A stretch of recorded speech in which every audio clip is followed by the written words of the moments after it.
Olá vocês, seja bem-vindo ao Ideias Radicais. O meu nome é Rafael e vamos falar sobre como salvar o Brasil. Vamos tentar salvar essa jossa. Notícias saíram recentemente em que, lembra todo aquele plano do ajuste fiscal? Deu tudo errado. Qual que era a ideia do ajuste fiscal? A gente corta gastos e aumenta as receitas um pouquinho. Essa era a ideia. O que aconteceu? Não se cortou gastos e subiu-se muitos impostos e agora estão querendo subir ainda mais. Tem agora a conversa para voltar com a CPMF. Patético. E hoje nós tivemos os números, finalmente. O Levi já tinha declarado isso recentemente, que esse ano o superávit que era para ser 1,15% e depois virou 0,15%. Na verdade vai ser um déficit talvez pior do que o ano passado. E até agora foi publicado que agora o resultado financeiro que a gente tem é um déficit de 9 bilhões nas contas do Brasil, que é o pior resultado financeiro desde 1997. Mas é tudo culpa do Fernando Henrique Cardoso, a gente sabe isso.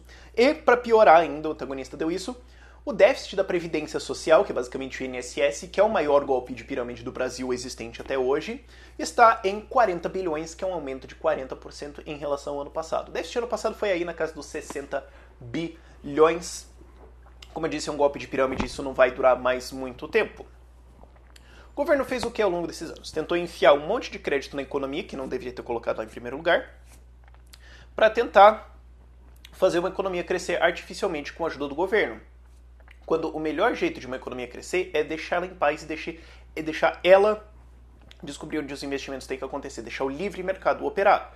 Onde o livre mercado opera, como você pode ver na lista dos países mais livres economicamente no mundo, onde o livre mercado opera, as pessoas enriquecem. Onde o governo tenta criar, através de intervenção econômica, ele tenta criar riqueza, dá errado sempre. Isso é uma história bem longa, mas não vamos entrar nesse mérito. A questão agora é, ok, o barco afundou, como que a gente salva esta jossa? Então vamos dar umas propostinhas aí para Dilma pensar. Primeira coisa, assim, você tem um monte de cargos, sabe? As prefeituras no Brasil, somadas, têm 6,2 milhões de cargos, sendo que 500 mil desses cargos são comissionados. Isso é dinheiro que o Estado, que o governo, que o município gasta para, bom, ninguém sabe exatamente o quê. Fora isso, tem 39 ministérios, 22 mil cargos comissionados nisso, mais toda uma puta galera lá dentro. Deputados tem alguma coisa na casa de 40 assessores, a gente tem 500 deputados. Talvez não precise disso tudo. Só jogando essa ideia aí. Talvez isso não seja exatamente necessário e esses cabides de emprego possam levar umas cortadinhas. Fora que agora, nesse ano, a gente está subindo os tetos de salário para praticamente todo mundo. Ou seja, a gente sobe os gastos, né? Sobe o salário da base ali dos empregados do governo, porque tudo que o governo agora quer fazer é se manter no poder. Suborna todo mundo, as contas dão errado e depois a gente culpa o capitalismo, como sempre.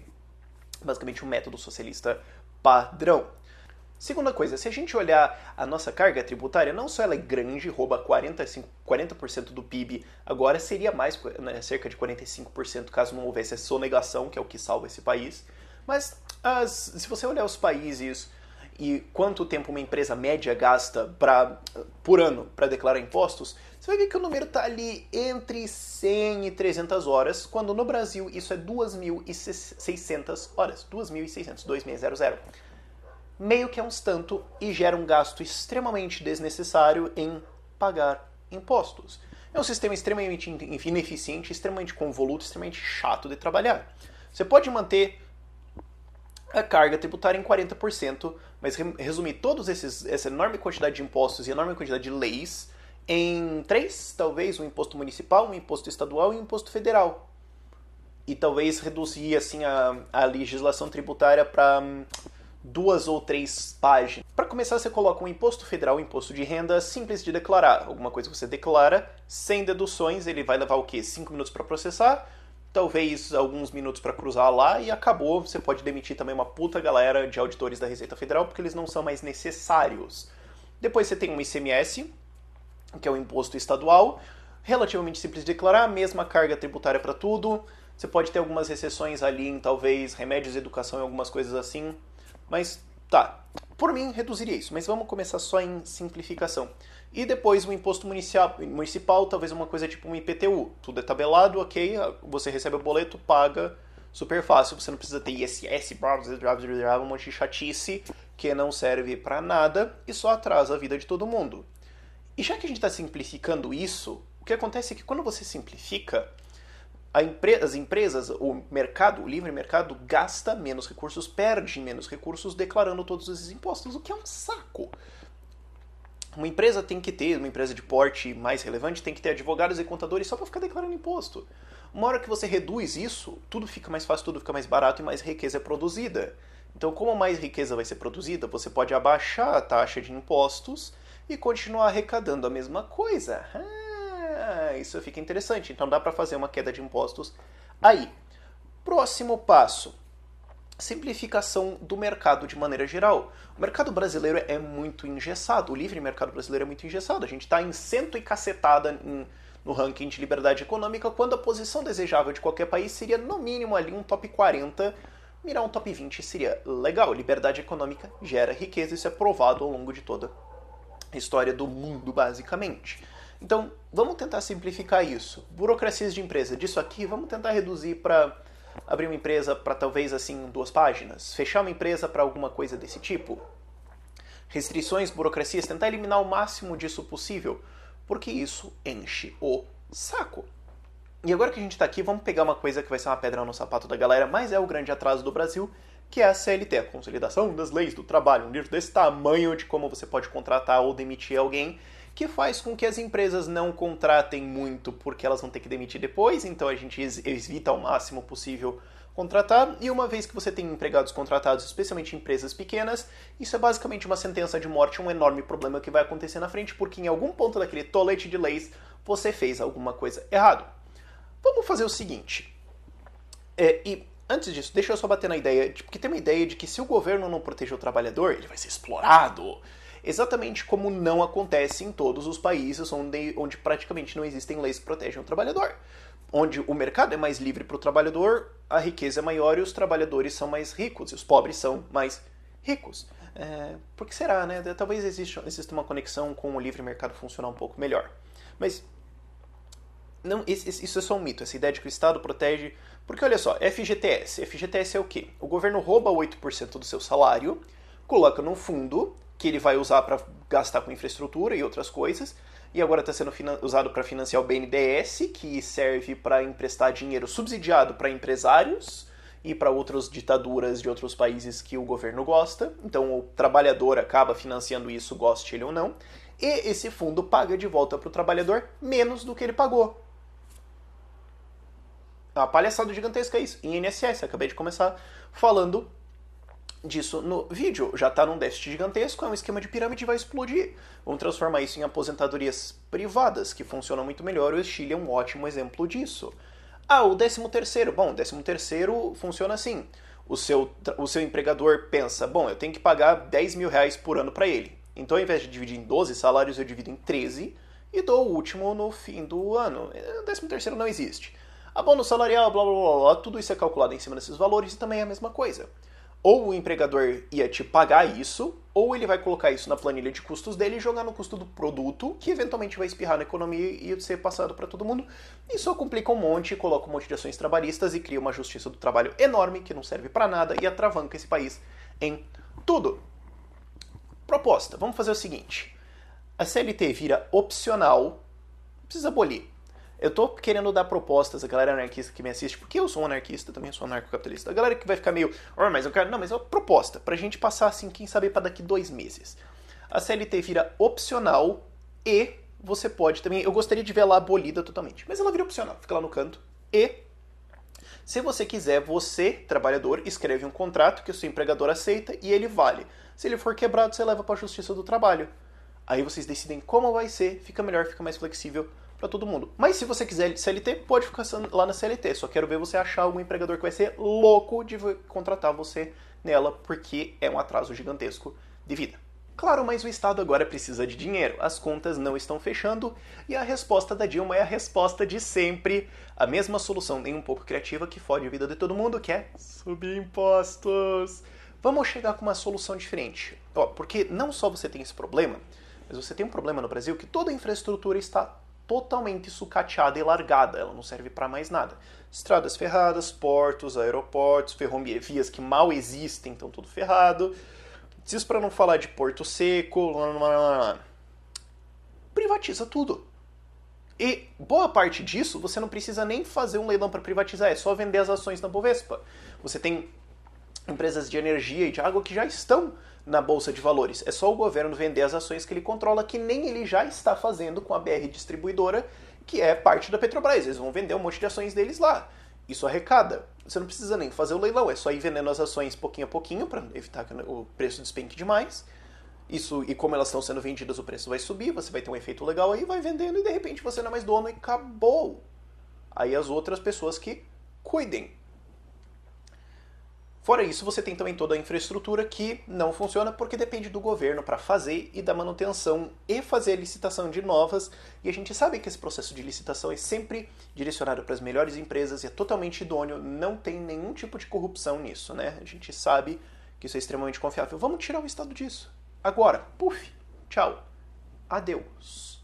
Fora isso, você tem as estatais, Petrobras e os tipos. Privatiza tudo. A Petrobras eu acho que ninguém vai querer comprar, porque agora o barril de petróleo meio que foi pro saco um pouquinho, mas tem partes dela que podem ser úteis, e ainda tirando o governo da Petrobras, você tem todo o setor sucrocoleiro, que vai voltar a funcionar, porque agora os preços de gasolina vão parar de ser segurados para baixo por razões eleitoreiras, o que totalmente destruiu a indústria do álcool e gerou um puta desemprego. Talvez tenha alguma coisa a ver com essa crise, talvez não, não sei, né? Outro exemplo de como a intervenção estatal destrói tudo para todo mundo, exceto para o burocrata que consegue ser reeleito. E depois você tem as agências reguladoras, ANAC, Anatel, Ancine, Inmetro, Infraero. Fecha tudo e demite todo mundo, elas não são necessárias. O que elas fazem, na verdade, é dificultar a entrada no mercado. A Anatel, por exemplo, se você quer concorrer com as poucas empresas de telefonia que existem hoje no Brasil, você tem que pagar bilhões de reais para a Anatel para começar a operar, para depois abrir uma empresa no Brasil e tentar operar a nível nacional numa coisa extremamente regulada pelo governo. Por que será que nenhuma empresa está interessada em fazer isso, né? O resultado, a gente tem um serviço lixo e caro.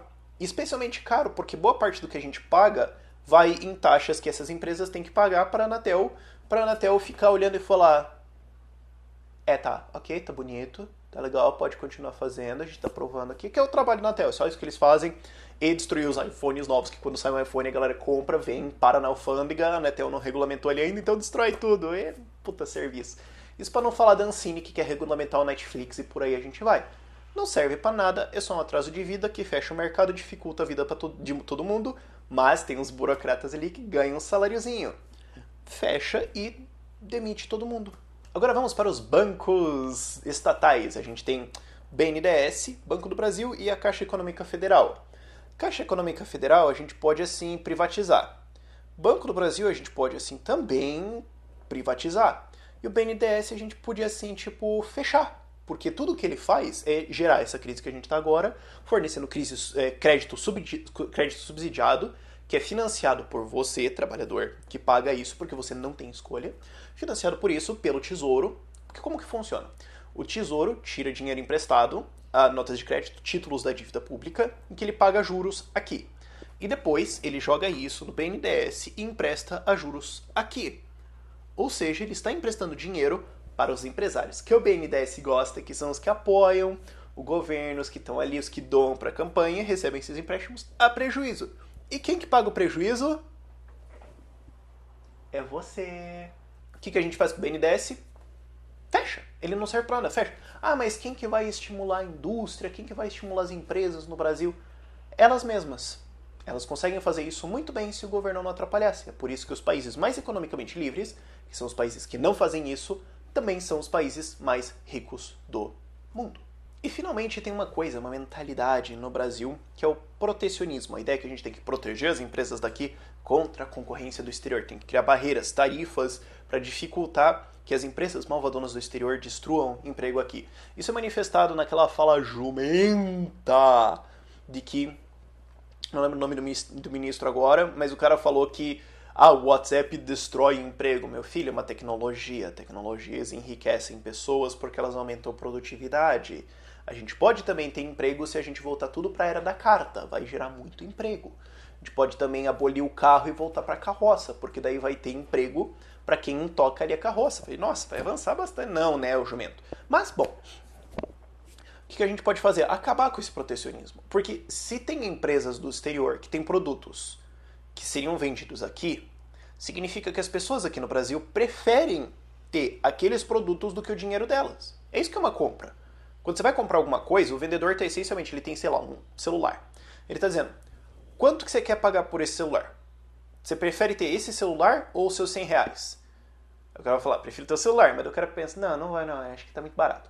Você prefere ter esse celular ou os seus 1.000 reais? Aí a pessoa vai falar, os 1.000 reais? Então você tenta encontrar o lugar no meio e isso se chama o preço, onde o vendedor prefere ter o seu dinheiro do que o produto e você prefere ter o produto do que o dinheiro. Se as pessoas aqui no Brasil estão comprando esses produtos, significa que elas preferem ter eles do que não ter eles. Então significa que elas estão mais felizes do que antes. Então, se empresas do exterior estão querendo vir aqui para o Brasil para vender coisas aqui, e isso daria certo, significa que as pessoas, a população brasileira, quer isso. Proteger as empresas brasileiras significa, na verdade, punir a população para proteger algumas poucas empresas que são amigas do governo. Esse protecionismo detona todo mundo, exceto o governo e essas empresas que conseguem manter todo mundo atrasado a custo de, bom, você se ferrando e tendo produtos ruins. Então, resumindo, quais são as propostas?